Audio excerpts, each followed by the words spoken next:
Ladies and gentlemen, ATDF everything in that shelf presentation.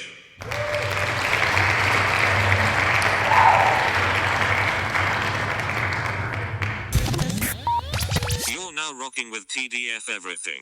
Spoiled rotten.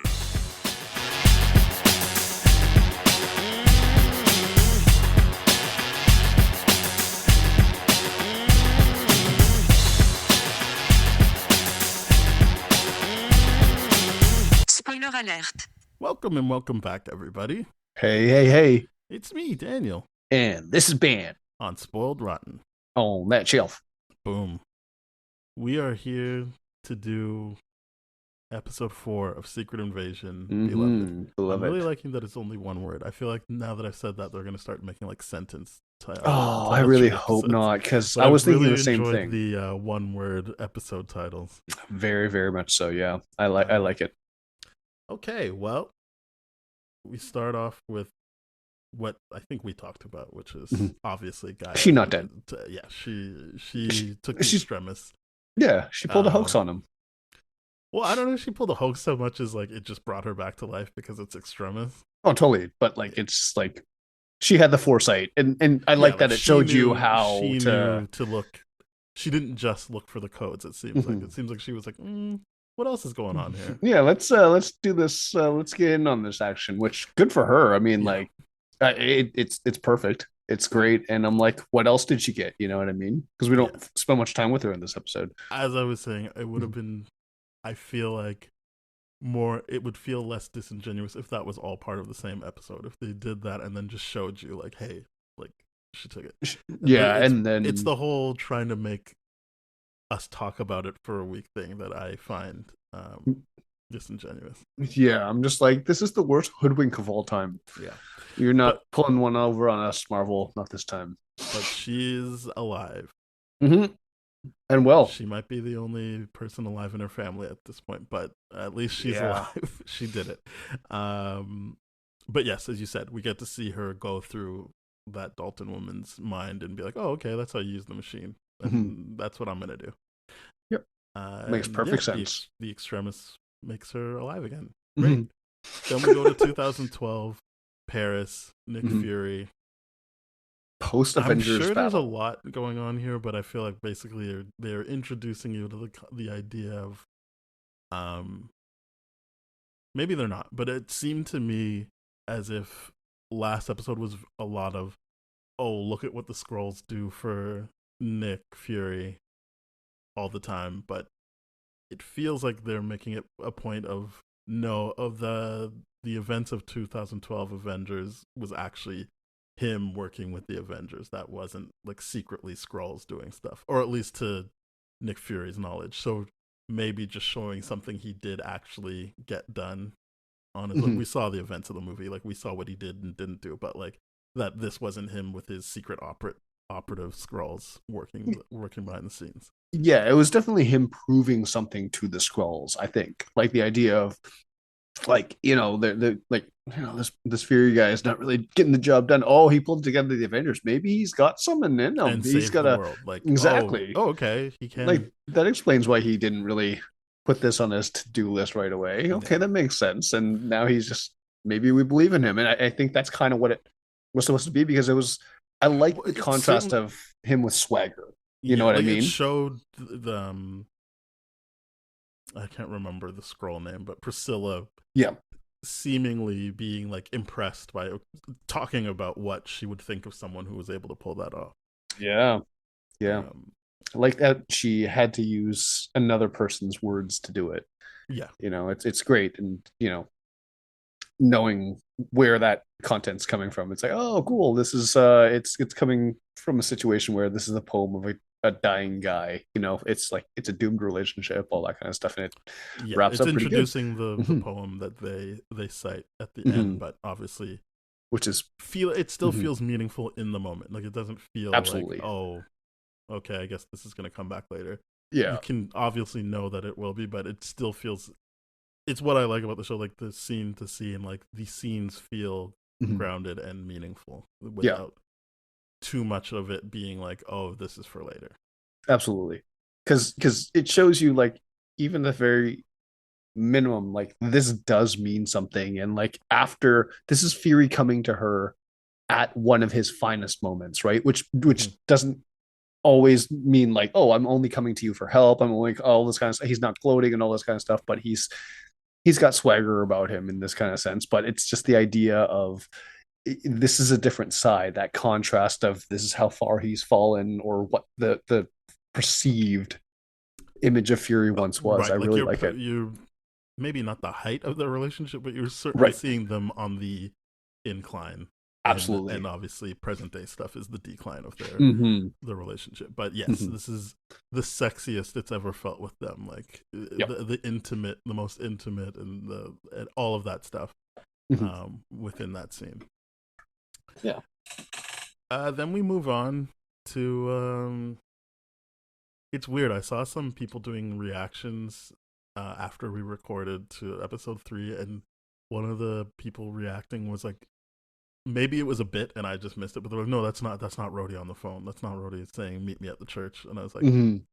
I mean, I didn't say anything because I'm like, I'm sure someone in the comments like already told them, but I was just like, oh, like it's 100% Don Cheadle's voice.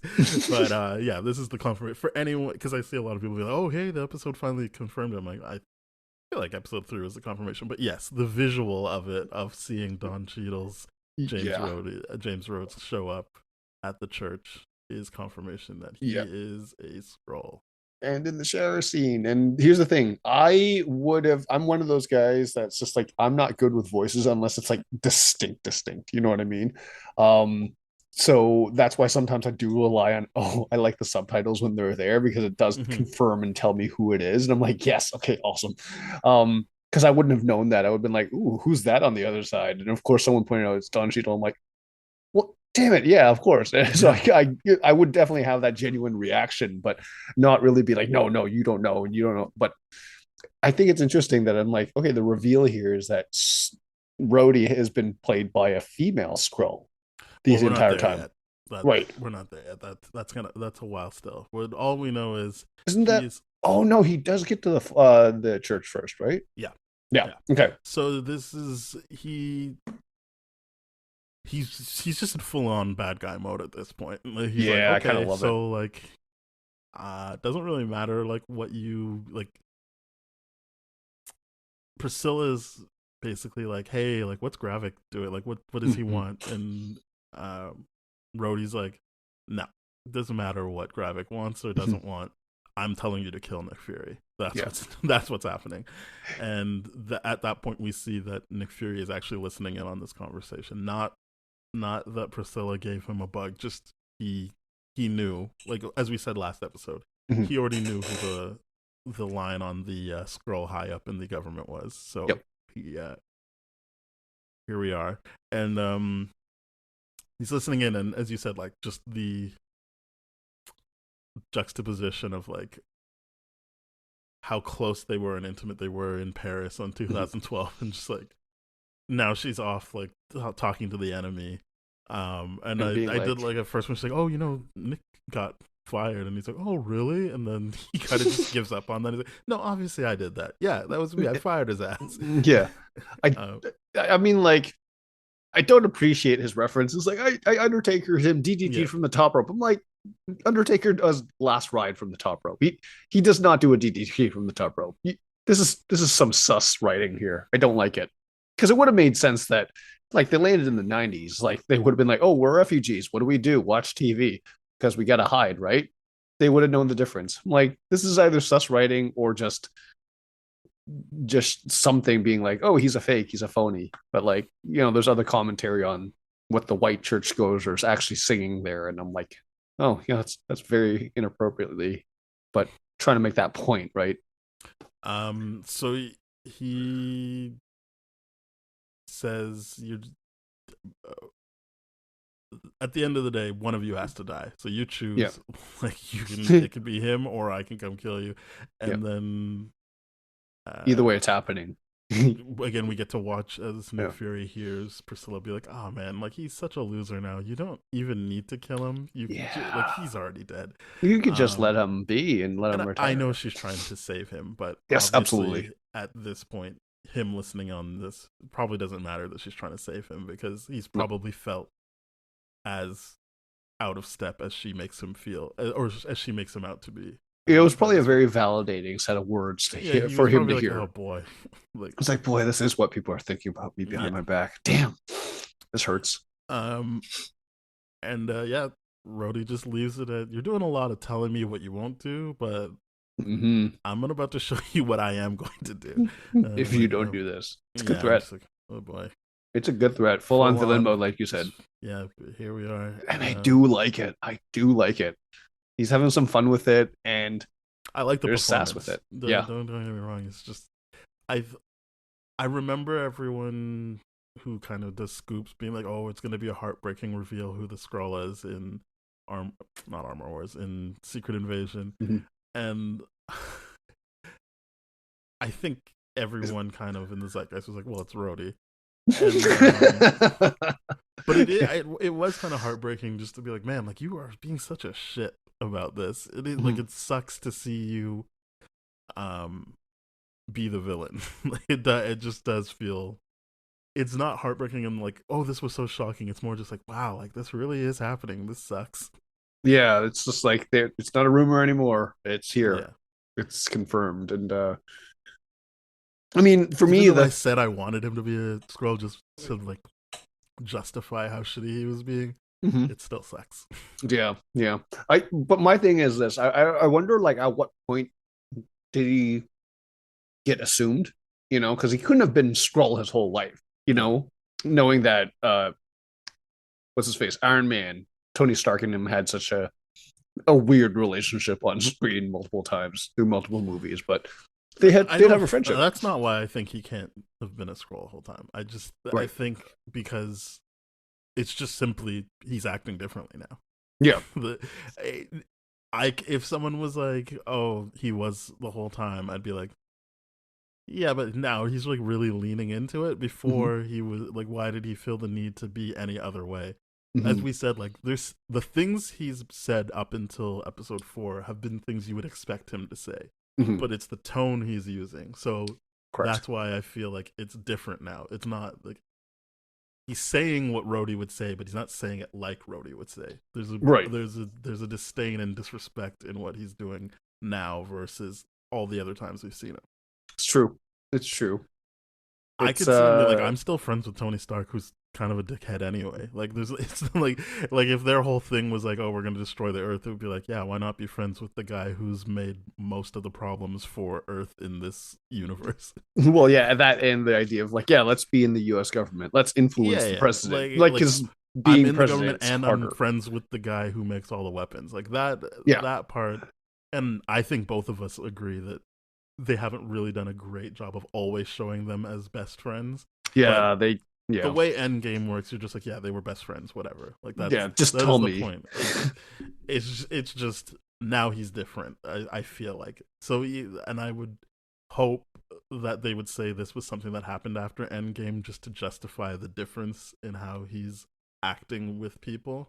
I'm sure it is. If it is something where they're like, oh no, it happened during the blip or something, you're kind of like, oh, well, that's just convenient that he's acting like this now instead of acting like that in Endgame.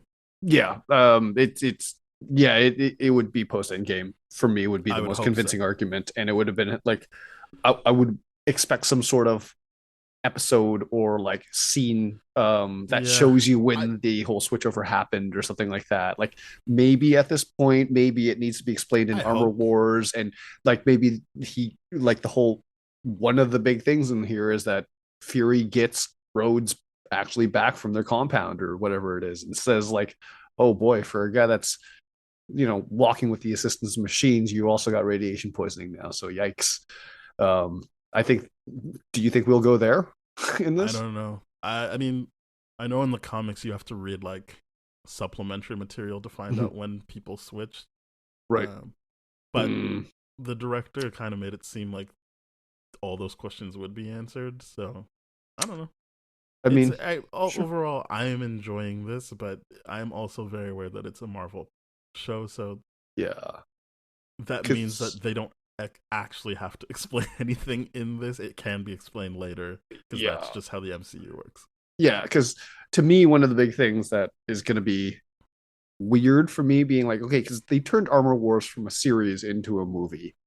And Yeah, then but I'm it's like, also not really like on the slate anymore. So correct, I neither wouldn't is put too Shang-Chi much. too. But like, my point Yeah, I wouldn't being put too is much that, on Armor Wars. but my point being is that, okay, if they're going to do that, my assumption is that they're going to do that with the quote unquote real Rhodey at some point, Yeah, or you would the think, yes, but events I of the also multiverse would have happened and they would have swapped for a different universe and then he recasted a younger version of him or whatever it might be. It's just the idea of, at some point we have to get back there, right? Because it can't be, oh, we're watching Skrull Rhodey through Armor Wars now, or yeah, I mean, maybe it could be.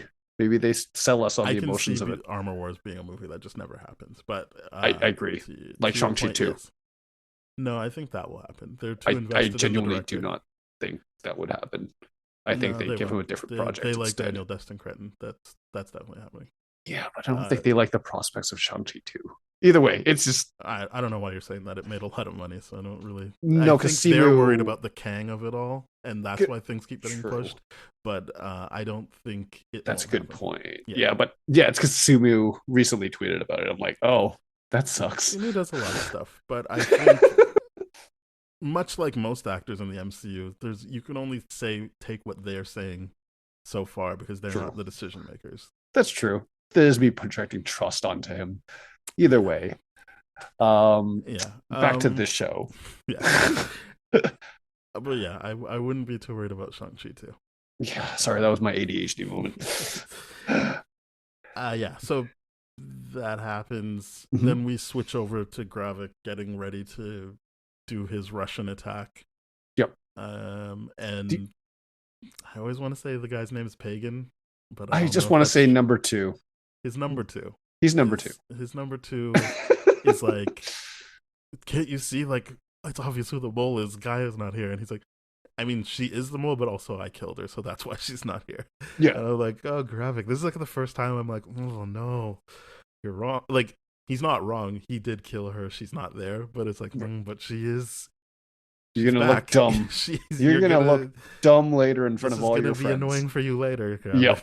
He's gonna look so stupid later, and he's gonna lose his trust because he's like, "Oh, and you had to bait me out to get her." That sucks of you. That really sucks. Yeah. So that happens, and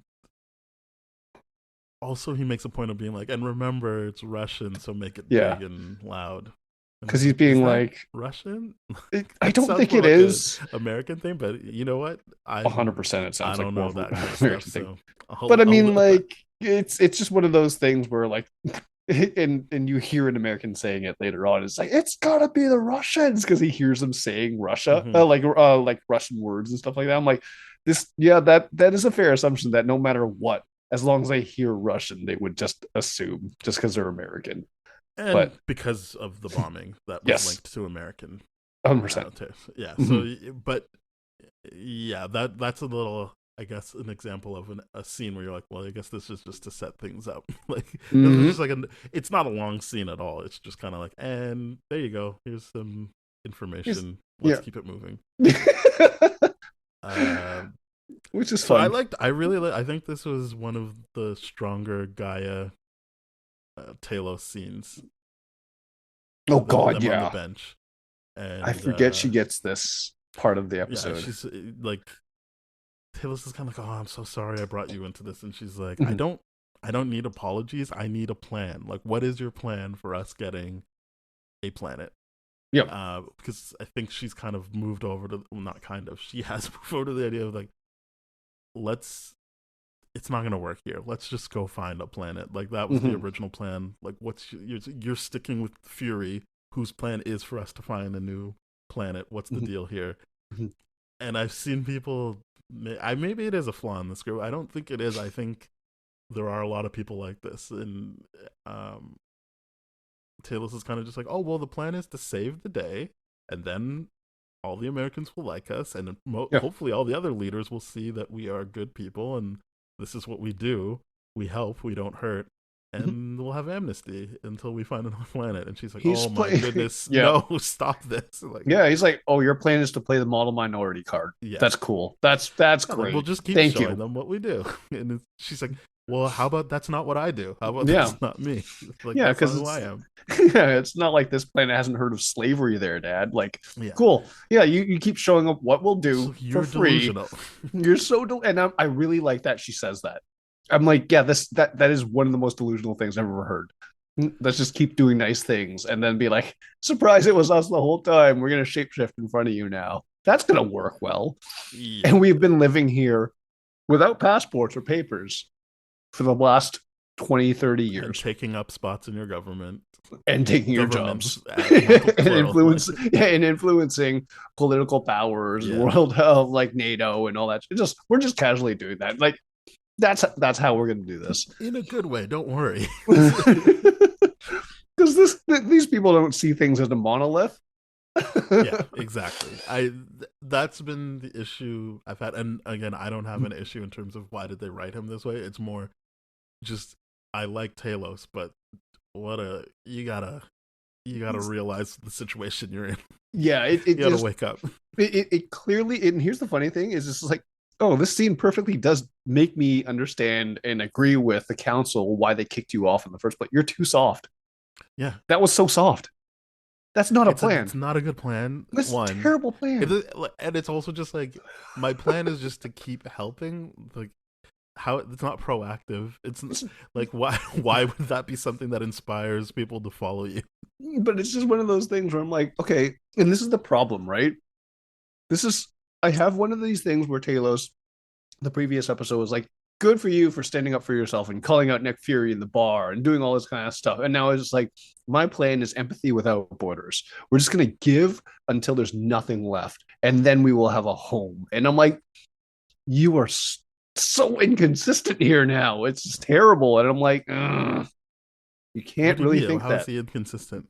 He's starting to put up borders. He's starting to recognize. He's starting to like kill people in name of this war, and then he just spouts out the most hippie thing to be like, oh wait, yeah, no, because previously didn't he go like, because I'm with you, like I agree that we should be leaving the planet, so why is his plan now the hippiest thing ever? I don't know if it was specifically our ideologies match up. I think he was trying to appeal to the like, I'm actually your friend, I'm not with him because we are friends, and that means more to me than like this political thing that's going on between the Skrulls. Yeah, because I would have loved if he went like, my plan is to just take over Russia.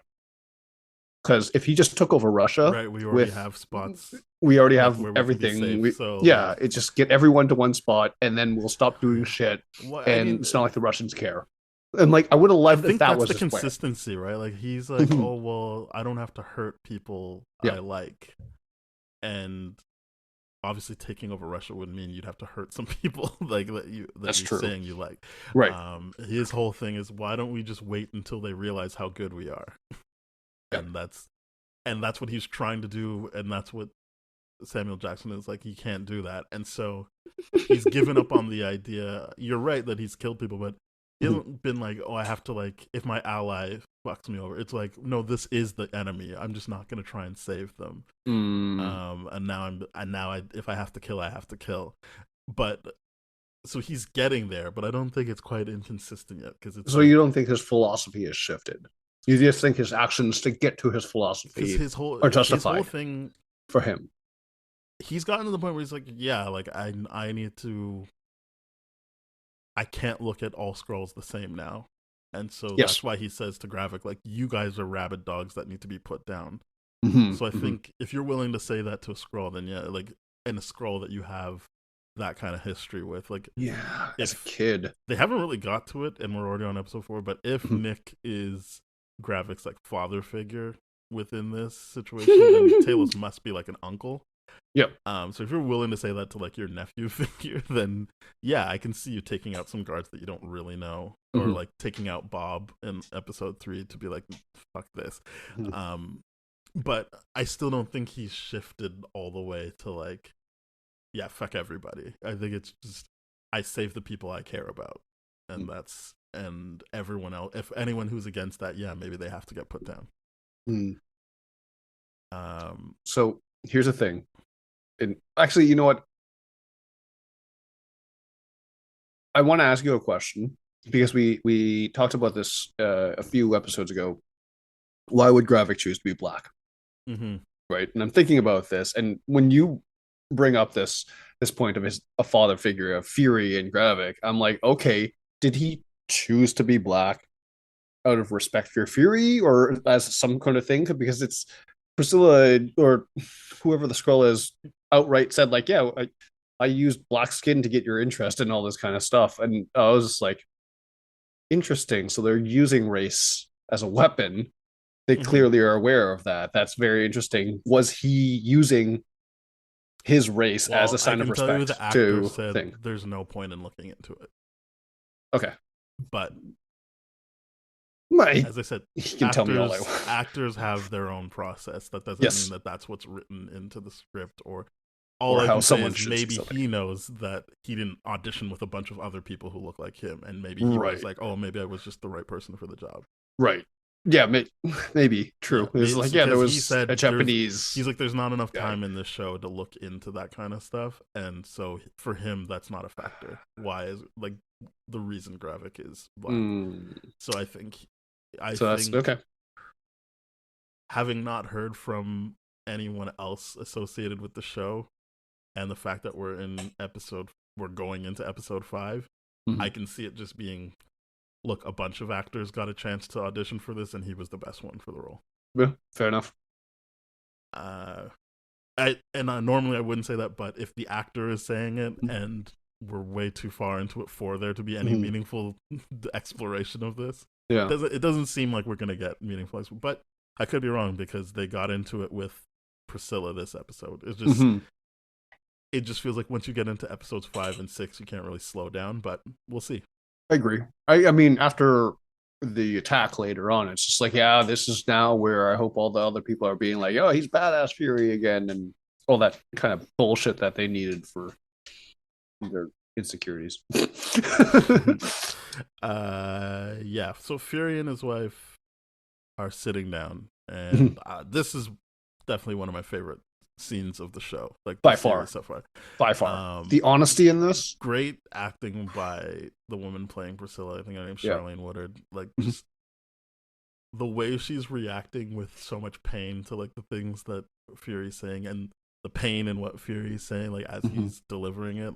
I think they're both amazing in this scene. But this is the scene as you were talking about where basically Nick Fury puts it all on the line. He's like, look, you're the biggest mistake I've made by far because you made me ignore all the signals from my head, body, heart, like all the things were telling me not to go through with this, and I did anyway.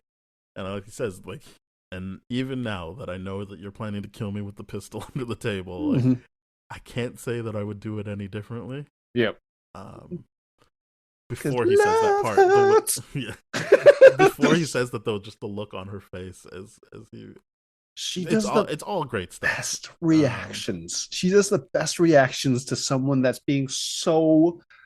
And the thing is, it's not just this is honest, but it's him purposely trying to hurt her with the honesty too. It's just like you've never been this degree of honest, but now you're really doing it where you're like, oh, this is every single detail that you need to hear apparently instead of just and I'm like that is kind of immature to me a little bit. I like that there's a layer of like you see her being hurt because she has this question that she's going to ask him at the end of the scene that we'll get to, but like that she's been like, waiting like, there's all this stuff building up and she's like I still got to get an answer to this question though, but like this is really hurting. But yeah, we as you said, the Nick Fury asked, can you let me know why, like, how you chose this body? And this woman, it was this doctor who was dying. I got really close with her, and honestly, I already figured she would be someone you'd be attracted to. So I was kind of like laying the track work for that anyway. And then when she was about to die, I said, "Do you want to fall in love?" I talked about you. So I mean, basically, you're learning like they did love each other. Yeah. This wasn't just like some random thing. There's a lot there. And yeah, she talks about the 3 things she promised the real Priscilla, which was burying her at sea, which she did, and to continue being a daughter to her parents, which I think would also lean into her being like, yeah, I'm just gonna stay in the The show. role. I'm Yeah. not gonna really switch back and forth. Yep. And then to not hurt Nick, which I was like, oh, what a weird thing for her to say. So here's the thing: like, did she say to not hurt Nick or not hurt the person you fall in love with? Because like when she was like at dying, that point, she said, I would like, I don't think she heard it all at once, right? So I think the idea would be once she knew who she loved, it would be Nick. In Priscilla's head, it would still be, yeah, don't hurt Nick, because she already knows Nick is the person. So you think this person loves? So you're getting that Priscilla knew Nick beforehand, but She doesn't have to know Nick. But if I tell you, hey Ben, yeah, there's this person I love named Pauline or whatever, and then turns out I'm a shapeshifter, and I'm like, hey, can I use your body? And we had been discussing all of this already. I think in your head, when you say don't hurt the person you love, you wouldn't say don't hurt the person you love. You'd say don't hurt Pauline. That's because you already know. Fair enough. Yeah. That's fair. Okay. Yeah, I get it. It's just there's so much complexity wrapped up in this scene that I was just like, wait, did you just say like you used? Oh man, it sat so weird to me. It was not good, but yeah, it's so much impact in the scene. So she didn't do all 3, obviously. Nope. She lied on the 3rd.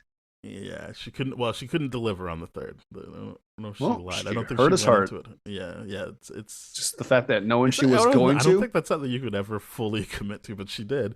Which I guess shows the kind of the naivety she went into it, and who knows how long she'd been on Earth by that point. But well, I mean, yeah, it shows still a lot to learn.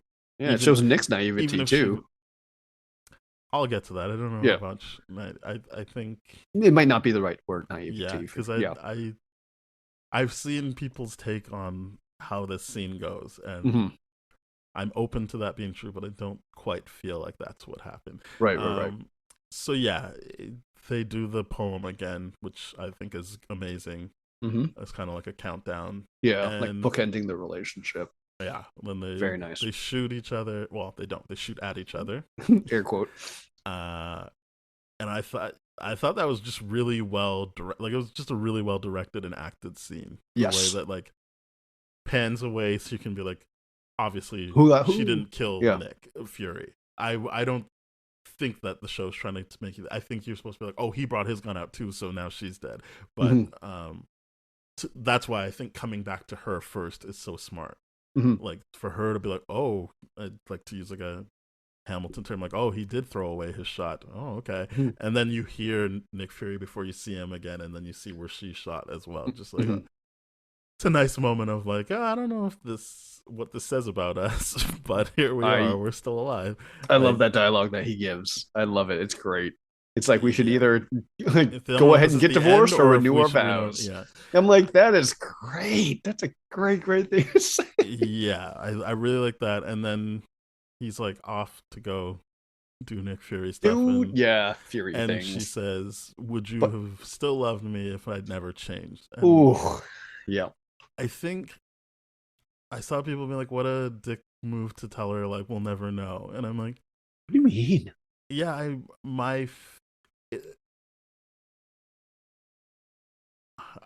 don't know how to say this without seeming rude, but I do mean it genuinely. Because a woman said it, I will take it more seriously, because obviously I don't live that experience of having something like that said to me as a woman. But I guess as the man says, or I think just trying to look at it objectively, I feel like his I guess we'll never know was justified because of last episode we talked about, where she basically just tells him straight up, no, like, this is what you're getting, me as Priscilla.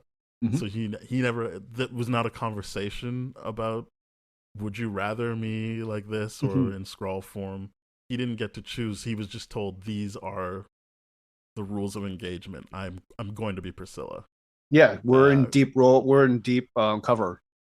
This is like, what we have to do. We're doing with you. So Yeah, it's That's like the that. Natasha Romanoff and the Yelena Bolenoff thing. Like, we're family, but we're not blood. That kind of thing. We're deep cover. Well, I just feel like I think he's reacting to like, what a weird question to ask me, considering you never gave me the choice. Like, I agree. Like, It's just, it's. Like I don't at think first, so. like, holy shit, he's not gonna answer her. But then when he did, like, I think he thought about it, and then he Yeah. did. I was like, I mean, honestly, that's It's the right the way only to put real it. answer you could give is that, like, Yeah. you didn't give me a choice. Anything else You would have set been a the terms lie. of it being, I'm going to be with you as Priscilla, and as Yeah. we said, I think he liked the being so much that he's like, well, if this is how I have to be with you, then this is how I'll be with you. Yeah. It sucks because it's just like, it's one of those things. I'm like, that criticism is so obviously shielded and like a lot of insecurities, and I get it. I'm like, but I've been there. It's the idea of like, if you play a character and people fall in love with that character, you can't then be upset that they don't know the real you because you didn't give them a chance to expose that. And I'm like, I get that. I'm like, this is the same, like what he said is actually true. He's like, he knew all the red flags, like he said. He knew every issue going in, but he still fell in love anyways. He still did the thing, and he thought he wasn't going to get hurt. He thought it was the exception to the rule. Nope. It hit you too, Fury, and it's just the idea well, of, and that speaks to like most people who fall in love are like, well, yeah. no, our relationship won't go. Like, I know that feeling. Yeah, like, we know that's it, but it's not going to be us. Obviously, I have a bad hitting record there, but but that's what I'm saying. Like, that's why I was like, I don't know if it's naivety because it's just like it's not. It's him being human. I Like, agree. It's him having you have realized, to open yourself up to that, or I mean, if that is something you're looking for, which clearly he was. Well, what's more honest than two people having a conversation after they've fallen out of love? Because that's what this is. This is a breakup, and I wouldn't say they've fallen out of love. I think circumstances are such that they realize they can't be together anymore. But I don't know if they've fallen out of love. Well, I mean, it's also him realizing I never knew the real you. So how could I be in love with you anymore, knowing that or thinking that or whatever it might be? Now knowing that you're not playing this ruse, that conversation you might lead to that, but I don't know that it started like that. True. I think the point is they came to that point because of just the reality of their situation of like, I know you're being asked to kill me, and I know we are just on opposite sides of this thing, so we can't really keep going forward. And I think you're right that Fury, if he is an emotionally intelligent person, would realize, well, then I can't truly say I loved you if you're even telling me like, oh, like I did change to Priscilla for you, and then I changed back when you were gone. So there is a person that you don't know called whatever. I wish I remembered her name, but yeah, I think all of that would be information that now he'd be like, oh, I don't think that would still mean that he would emotionally say I don't love you, but I think he might intellectually understand that, yeah, he doesn't know that person. Yeah. To be poignant about it, he fell in love with a stripper. It's oh yeah, I'm just joking. He fell in love with the illusion of someone, is what I'm saying. And he realized that he's honest with himself now about it. So he gave an honest answer.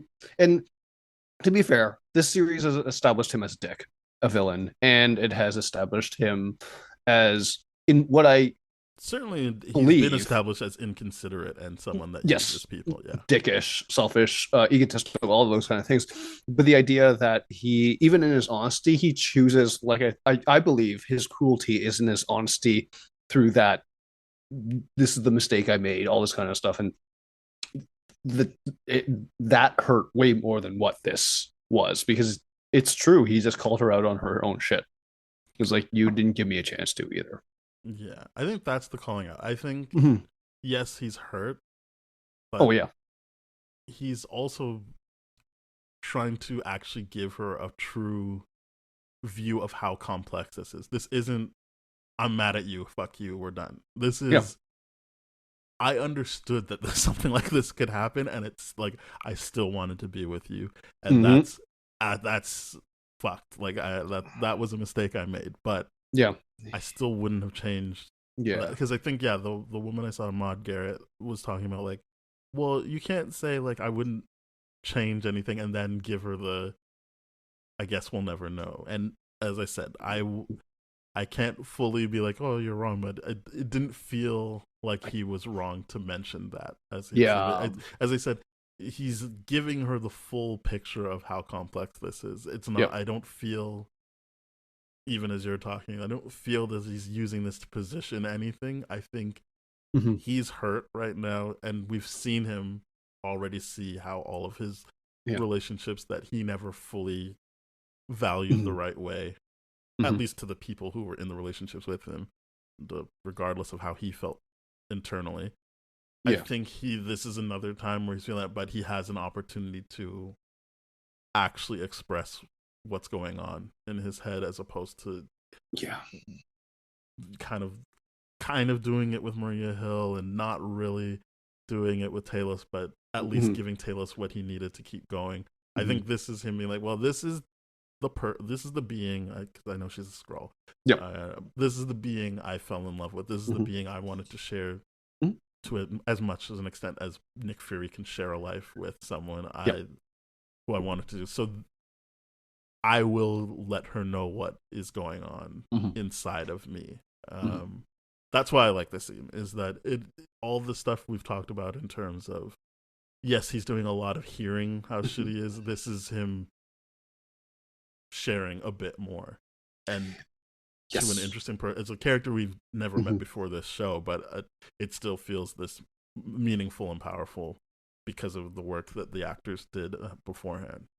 I entirely agree with you on this, and this is one of the things I was going to point out. I'm glad you did. Is that this is the first time in the episode that he's shown growth to the degree of, oh, you're communicating how you feel now. This is good. This is actually progress of your character, right? This is him doing different things, and I'm like, wonderful. This is great, because we finally got here. Like, like that was my criticism first. I'm like, when we did, wow. Because that is, you're right. The response is highly complex. It's highly complex. You can still say that I wouldn't change anything about it because I enjoyed the experience. And I think he still, I know that cherishes we've already, I know that we've already kind of created the division there. There's the feelings he has, the emotional stuff, where you could still say, like, this is still someone that I would want to be with, but the intellectual side is like, what? I don't really know her though. Like, and she said as much, and now I'm processing that as well. But it's just like, I think all of it can be true is basically where I land. That, like, you can say, I wouldn't change anything, and also be like, why? We won't know. We wouldn't know if I would ever love the real you. I never got to know the real you. You didn't give me a chance. Yeah, like, it's just like, holy crap. I didn't know you were a blonde this entire time, like something like that, because you kept dyeing your hair, and it's just like, oh yeah, I'm a goth. That's what I do. I'm like, yeah, well, you can't blame me for not knowing you didn't have blonde hair. You dye it all the time. So yeah, I think I appreciate how complicated they let it be. I agree, because I don't think you get to see that in shows like this. Let's just say. I agree. I'm sure you can see that in dramas and stuff, but yeah, because for a minute I'm like, this is the least Marvel scene that I've seen in the whole MCU. It's just like such a wildly honest breakup, and I'm like, this is MCU stuff, but I'm like, this is great acting really by both people. I mean, it's very, very hard to make me interested in a bottled scene with two people, and it's not like jokes. It's not what people would like. The next scene with Rhodey and Nick Fury is more of a Marvel scene. I still like it, but like, it's like, that's why. Yeah, I guess that's why I'm constantly confused by, and it's the people I listen to for reviews, not in general. I can see a general MC fan being like, I don't like this show. It's boring. I can see that. I'm talking about people that do like deep, like people like the House of R, where like they do 2.5-hour episodes on these shows to do deep dives. I'm finding it hard to understand what they're not appreciating about this shift. Yeah. Anyway, I really like the show so far, and we'll see how they land the plane. But I think it's like you and I said, it's the idea that at least for you and I to want to explore this kind of content through a longer version than anything else. If this was made into a movie, I'd be pissed. I'd be like, what? No, like I want this, not like everything drawn out like the Gaia thing, but like I want the things where it's like, no, Fury takes a beating verbally from the people he's getting facing accountability. He's getting called out. I like all that shit. Mhm. Give me more of that and give it to me from multiple people. Don't just be like, oh, we're gonna do a group meeting and call Fury a dick. I'm like, no, just an intervention scene. exactly, an intervention scene in a movie, and then he's like, oh, that's Secret Invasion, and I'm like, no, that would be disappointing. But I don't think they appreciate that, letting it marinate and letting the flavor sit more so than they're looking for highlights, I guess, out of this. Yeah. Well, This was a highlight. This is a huge highlight. This scene, it's crazy to me. So this is then we switch over to what's this girl's name? Rava getting out of the shower. For whatever reason, I thought that was Talos's wife. Like, oh, that's where she is. Like, she's been hiding as Rhodey this whole time. But no, it's a new character. Not a new character. So much. I don't even know if that would make sense. That would make no sense at all. Yeah, that's not what I want. I'm just saying, oh, like, okay, that's what I. But well, I've just seen people hypothesize that they wouldn't just kill Talos's wife off screen. That she is still active. It's just he doesn't know where she is, or he has emotionally detached from it because she is just straight up working with Gravik. I feel like those people have not paid attention to how Marvel has used female characters within this own series. Yes, and I'm just like, I guess they would. They would 100% write someone off screen to save money. Oh, because I've been listening to that rhetoric. I was like, oh, is that? Oh, are they showing you that like not only is Rhodey for sure a Skrull, but he's Talos's wife? No, it's Rava or Rava. I don't know how to pronounce it. Who's in the comics as, funnily enough, a Skrull that can't shapeshift. So it's interesting that they gave her this. Well, I mean, maybe she's going to get some sort of weird antidote like Magneto did at the end of X3. Yeah, I don't think so. I think they're just like, why not use the names? Like it's names people know, why not use them? But the interesting part of this obviously was getting out of the shower, wiping the mirror, switching back to Rhodey, and just looking more disgusted with herself as she looks at herself as Rhodey. 100%. I thought that was an interesting beat. I like it. To leave in there. Yeah. We'll leave in there. It's obviously supposed to be there. It wasn't like an accident. Yeah. So we see that, and Rhodey walks out to Nick Fury in his hotel room. And with a bottle of booze. Very expensive. Yes, you just got to chalk this up to people truly thinking Nick Fury is completely out of the game, because I think doesn't Nick Fury just straight up say, "Well, you should watch out for the nano stuff I put in there"? Like, he plays it off very good. He does. He does. No, he does it well. Like I think, but it just, I was like, I wouldn't drink that. I don't care what Nick Fury tells me. I wouldn't drink it. I don't. Like, I know he's thinking, "Oh, it's gonna kill me," but I'm like, I just wouldn't drink it, and he does, and it's like, all right, fair enough, dummy. You think you're in more control than you have, which is the liquid tracker that Nick Fury put into his drink.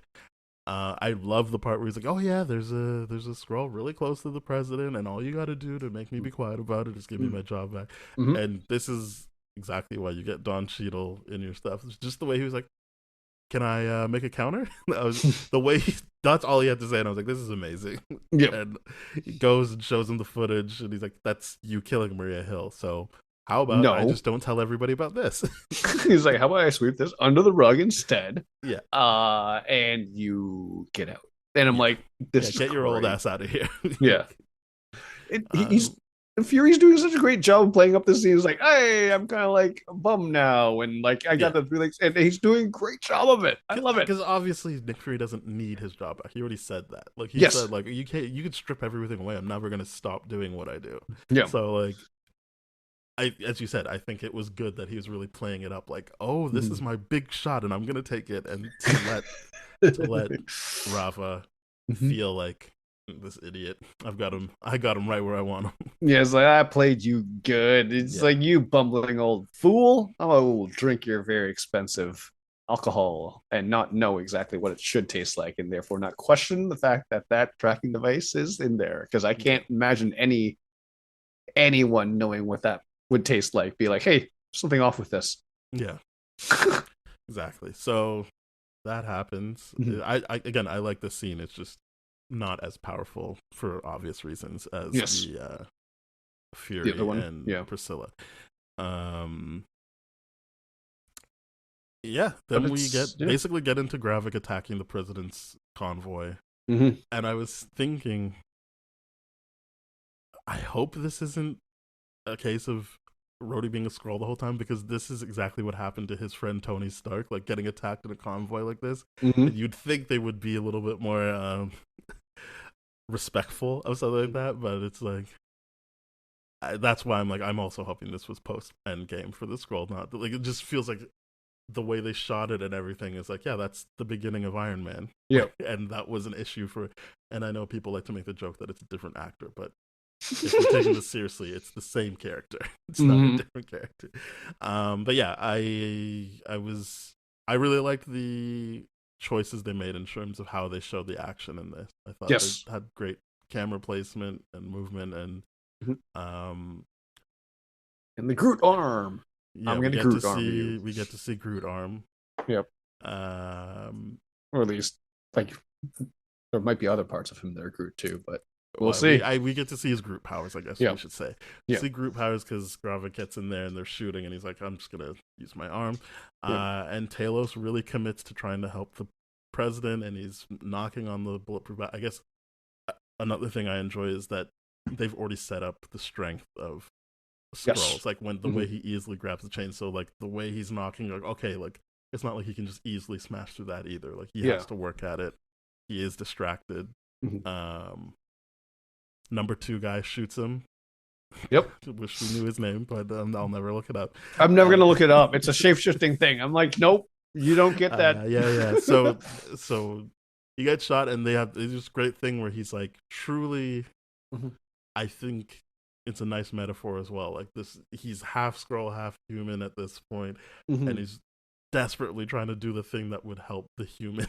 And I know it's part of his struggle as well. So it's interesting while in this moment where he's truly committing to the bit, so to speak, that you're seeing both halves of him, and they're both suffering for it. Because it feels like he's obviously in pain, but it also feels like he's suffering, or at least straining to keep it together. Yeah, and that's what I like about the visual metaphor of like having it that he's half and half. And also the show has given you a reason why it's not full on, like he's not dead yet, so he is still fighting the switch over. He is dying though, but we also know, and we've talked about it kind of in circles now, but just really get into how conflicted he truly is, given what he wants versus what his reality is. And I like that. And there's the one soldier that's like, oh my god, it's an alien, kill it. And I was truly surprised at how,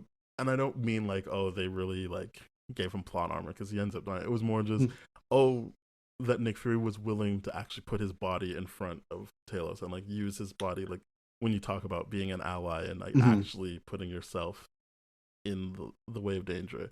So he said, no, he is with us, he's with me. He puts his body in there so that they would have to shoot him first. Yes. I do agree with that. I like that they pointed that out. 100%. And the soldier is like, okay. Like it wasn't like, and I don't think it would have made sense to drag that out any further. Just that he's like, no, got it. All right, I'm moving on. Yeah, because it's like, hey, we live in the world with the Avengers. Okay, yeah, that's new information. Didn't know that. Cool. Fury saying he's with us. Okay, whatever. And he obviously not a character that's like, hey, but if this person's shape shifting, you could be anyone too. And like, we're not following his path of questioning reality. Like, okay, great. He's like, cool.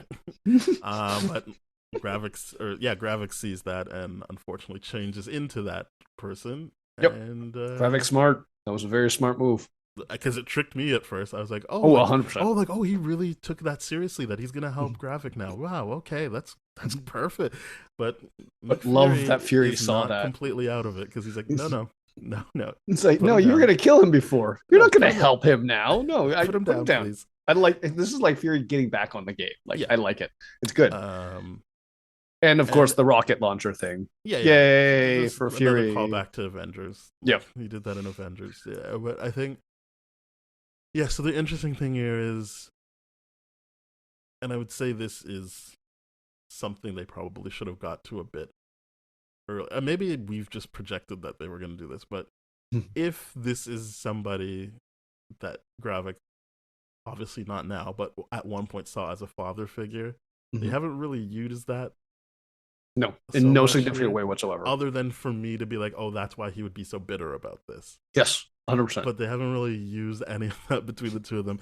But I think it's still here in this scene because obviously Talos is dying and or gets stabbed by Gravik. And Nick Fury... Well, first Nick Fury shoots him when he thinks or I think he always thought it was a Skrull, maybe not Gravik, but he knew it was... Yeah, he knew he was won. A bad guy. Real, so he shoots him in the head, and it turns out to be Gravik.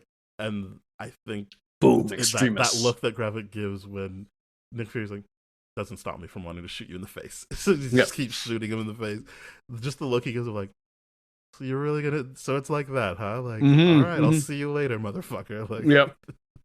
You saw what I can do. I think it would have been interesting if we had seen any form of like, like that it's set up for us to infer that there was some kind of father-son relationship there. Yeah, like a deeper level of betrayal other than me feel more invested in Gravik's thing, but at no point has Nick Fury ever been like, oh no, that's too... He's got, like, I think at one point he goes, oh, where is his ass? Which sounds like what a dad might say, but like, it's not really like leaning I into didn't mentor you at any point or anything like that, or which I feel like they've, and again, I guess maybe I just put that on the show, and the show never was presenting that, but it does feel like that's what they're getting at in this scene where Gravik looks at him like, what the fuck? Like, you still shot me in the face like that? Like, okay. I'll be back. Yeah. I do think there's an element, because I've definitely thought, I'm like, what if Gravik chose to be black because of Fury? Like, you know what I mean? It's like that's what I entertained, and I'm like, okay, this makes sense. The idea, like, Priscilla brought him in as like, oh, he's a kid, all this kind of stuff, and I'm like, okay, all of this makes sense. This makes perfect sense. But why would they not have that further confirmation at that point? Because even the idea of like, oh, I'm going to go out of my way to be you to kill Maria Hill, it feels so personal at that point. Well, that's what I'm saying. Like, that sprinkling they gave me to make me infer that has really helped a lot of the stuff they've done.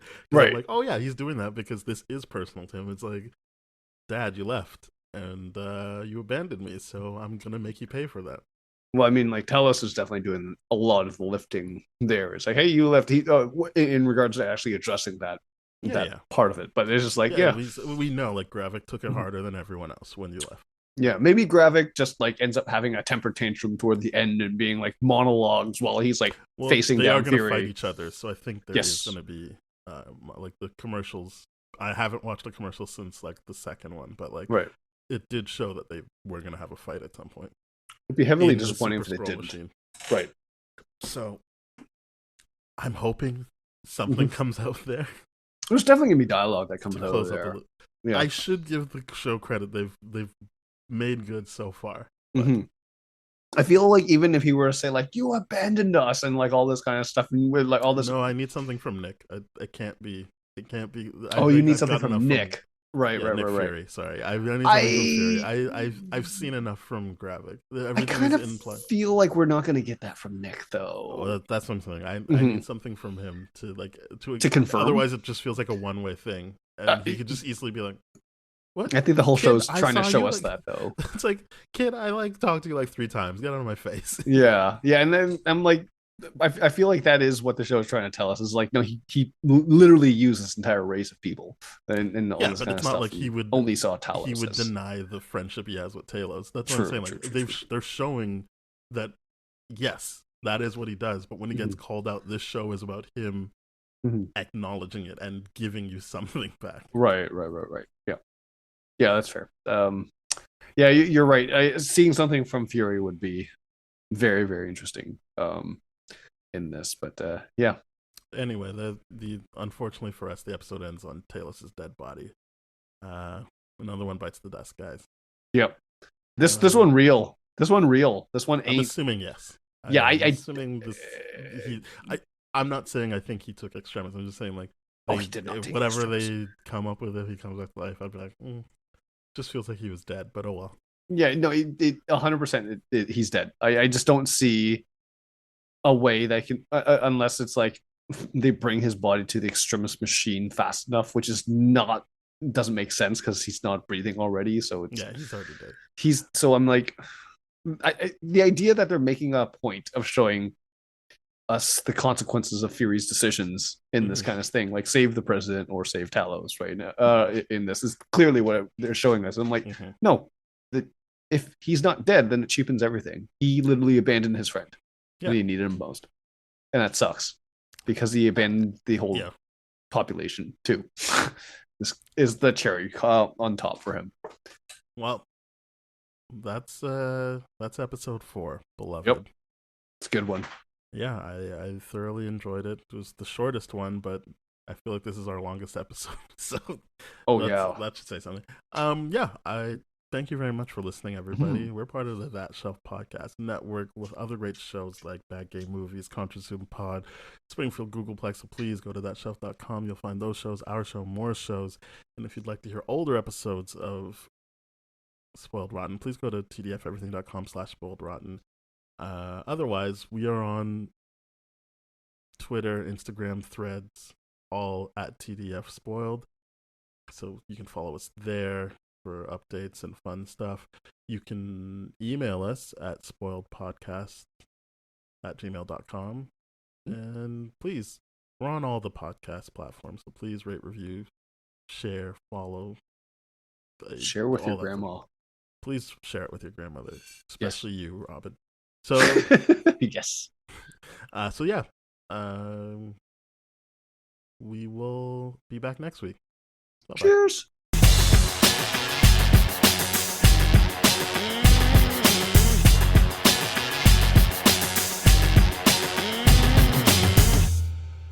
This has been a TDF Everything production, brah.